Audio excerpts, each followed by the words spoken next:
And a lot of times when I talk to my clients and I'm supporting them and helping them and pouring into them, like to help grow a podcast or whatever, I still feel that way. And it hasn't left me.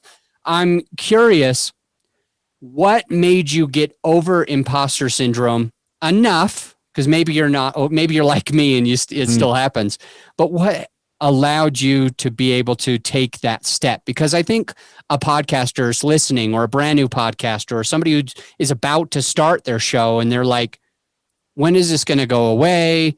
How do I get over it? So kind of what was your story on imposter syndrome? Yeah, I think that absolutely I still have it. I don't think it necessarily goes away either. And I also am someone who suffers from anxiety. So having that parallel, that combination doesn't always serve well for you to then press that record button. For me, I had a lot of buying into it because I was trying to have this a part of something else. It wasn't just a Phil Brown show.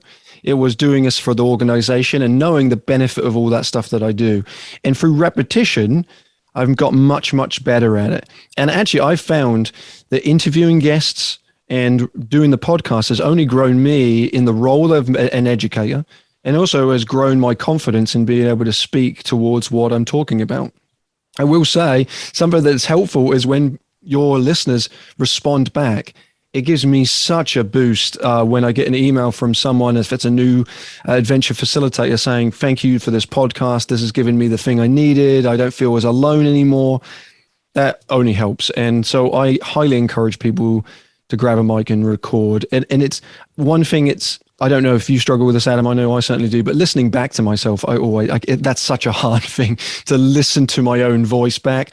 So that's something you get used to as well, having to listen to the back, especially if you edit yourself. And that's something I do as well. So I have to listen to myself a lot.